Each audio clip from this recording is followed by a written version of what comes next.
वैज्ञानिक मधुमक्खी पालन की जब हम चर्चा करते हैं तो हम लोगों को बहुत सारी चीज़ों का ध्यान रखना होता है। देखिए, सबसे पहले क्या है, मधुमक्खी जो है वो हमारा एक एसेट्स है और मधुमक्खियों की हमें जो है वो उनकी सुरक्षा, उनको हमें पालना है, ना कि उनको ख़त्म करना।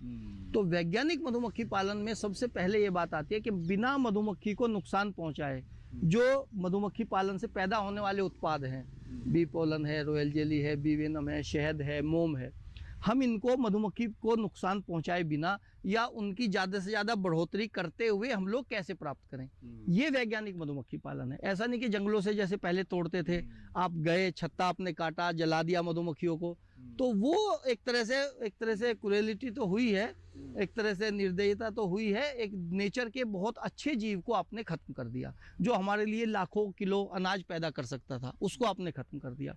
तो जब हम वैज्ञानिक मधुमक्खी पालन की बात कर सकते हैं तो एक विशेष प्रकार के लकड़ी से बने बक्से में, उसमें जो फ्रेम्स लगे होते हैं, उसमें हम लोग जो है मधुमक्खी पालन करते हैं। उसमें अलग अलग पार्ट होते हैं, ब्रूड चैम्बर होता है नीचे, ऊपर हनी चैम्बर होता है।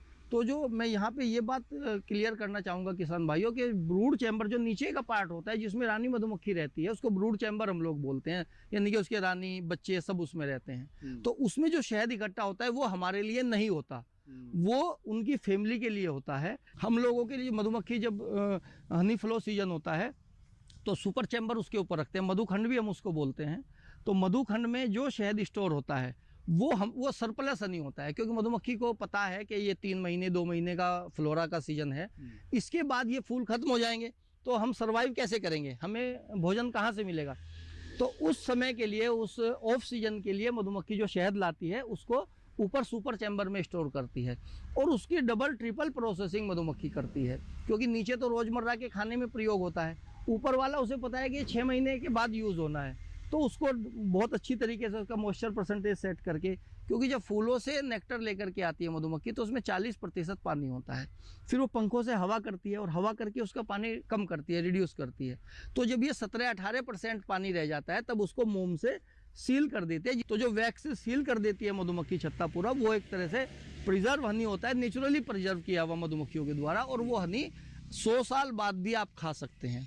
तो जो सुपर चैम्बर का हनी होता है, मैं वही कहना चाह रहा हूँ कि वो हमारे लिए होता है, और सरप्लस हनी होता है, उसको निकालने से मधुमक्खी के परिवार के ऊपर या उसके सर्वाइवल के ऊपर कोई फ़र्क नहीं पड़ता। तो ऐसे में क्या होता है कि मधुमक्खियाँ, उनका परिवार भी सर्वाइव करता रहता है और हम लोगों को शहद भी मिल जाता है बिना उसको नुकसान पहुँचाए। इसी तरह जब हम उसको सील करती है मधुमक्खी तो उससे मोम पैदा होता है। जब मधुमक्खी की स्ट्रेंथ अच्छी होती है तो हम उससे बी पोलन भी कलेक्ट करते हैं। जब उसकी स्ट्रेंथ अच्छी होती है तो हम लोग परपोलिस भी शीट लगा करके परपोलिस भी कलेक्ट करते हैं। जब उसकी स्ट्रेंथ अच्छी होती है तो मधुमक्खी के डंक का जहर, जिसको बी वेनम हम लोग बोलते हैं, जो बहुत सारी बीमारियों में काम आता है और एंटी कैंसरस प्रॉपर्टी भी रखता है, उसको हम लोग पैदा कर सकते हैं। बी पोलन जो फ्लावर के मेल पार्ट से मधुमक्खियां लेकर के आती है अपने बच्चों के लिए, जो उसका इन्फेंट फीड होता है, पैदा होने से पहले मधुमक्खी अपने बच्चों को बी पोलन खिलाती है, वो हम लोग पैदा कर सकते हैं। तो कहने का मतलब यह है, जब सुपर चैम्बर में कॉलोनी रखेंगे आप तो कॉलोनियों की संख्या भी हमारी बढ़ेगी, मल्टीप्लिकेशन हम लोग ज़्यादा करेंगे, उसको बेच करके भी किसान भाई हमारे आमदनी कर सकते हैं मधुमक्खियों की, क्योंकि एक 3 से 4 हज़ार रुपये की मधुमक्खी एक हाइव के अंदर होती हैं।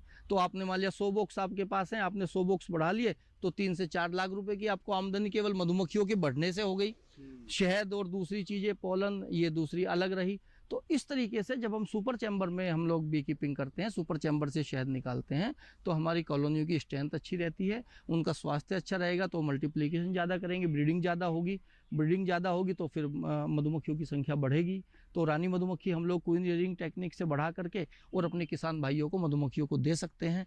तो ये वैज्ञानिक तरीका है कि जब लोग वैज्ञानिक तरीके से हम लोग शहद निकालते हैं, उस शहद की क्वालिटी भी अच्छी होती है, हमारी मधुमक्खियों की सेहत अच्छी होती है।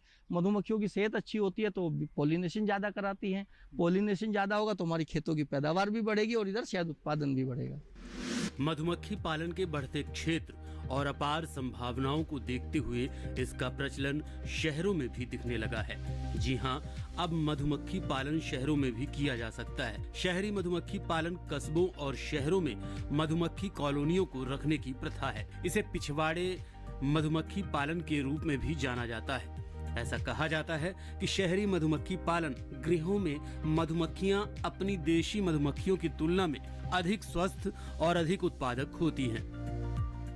ये सनी जी बताइए कि जब पहली बार आपने शहरी क्षेत्रों में मधुमक्खी पालन किया था तो कुछ परेशानियां आई थी आपको? नहीं, बहुत ज़्यादा परेशानी नहीं आई, क्योंकि शहरी क्षेत्रों में देखिए लोग समझदार पढ़े लिखे लोग होते हैं, उनको जनरली पता होता है कि मधुमक्खियों से फ़ायदा है। लेकिन एक शंका थोड़ी सी उनके दिमाग में ही रहती थी कि भाई आप यहाँ लगा रहे हैं तो काटेगी तो नहीं, बच्चे आते जाते बच्चों को परेशान तो नहीं करेंगी। तो उसमें हम लोग उनको बड़े प्यार से बुलाते थे, उनको हाइव निकाल करके, छत्ते निकाल करके दिखाते थे कि देखिए आइए, हम इसके साथ फ्रेंडली बिहेव करेंगे तो ये भी हमारे साथ फ्रेंडली बिहेव करेंगी।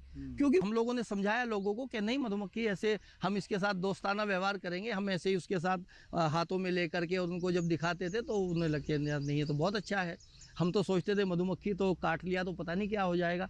लेकिन यहाँ मैं ये भी बताना चाहूँगा कि मधुमक्खी अगर काट भी लेती है तो कोई घबराने की बात नहीं है, क्योंकि मधुमक्खी का काटना भी उतना ही फायदेमंद है आदमी के लिए जितना कि शहद खाना। बहुत सारी लाइलाज बीमारियां जैसे अर्थराइटिस है, बुढ़ापे में सबको अर्थराइटिस परेशान करती है, मधुमक्खी जिसको काटती रहती है उसको अर्थराइटिस नहीं होता। चाइना में, थाईलैंड में, वियतनाम में एपीथेरेपी सेंटर्स हैं जहाँ पे लोग जाते हैं दर्द से प्रभावित, जोड़ों का दर्द जिनको होता है, और वो वहाँ मधुमक्खियों से कटवाते हैं तो बिल्कुल ठीक हो जाते हैं। अभी पिछले दिनों भारत सरकार की योजना थी honey mission, national bee board के माध्यम से जो चलाई जा रही है, तो मुझे बताते हुए खुशी हो रही है कि भारत सरकार ने एपीथेरेपी सेंटर्स के स्थापना के लिए भी 5 लाख रुपए की सहायता भी नेशनल बी बोर्ड हमारा देता है देश में। तो एपीथेरेपी को प्रमोट करने के लिए भारत सरकार का एक बहुत अच्छा कदम है, जिसके लिए मैं सराहना करना चाहूँगा, और इसका लाभ भी लोगों को मिल रहा है। परागणकर्ता के रूप में मधुमक्खियां शहरों को पर्यावरणीय और आर्थिक लाभ भी प्रदान करती हैं। वो फसलों और फूलों की बढ़वार में अहम भूमिका निभाती हैं।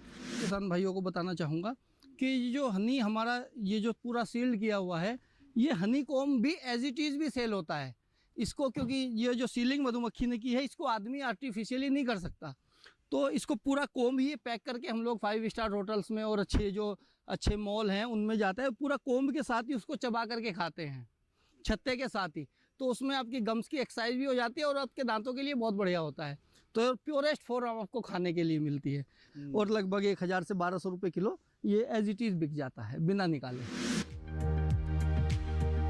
शहरों में मधुमक्खी पालन करते समय बस जरूरत है वैज्ञानिकों के सुझाए कुछ मुख्य नियमों को जानना और सही तरीके से पालन करना।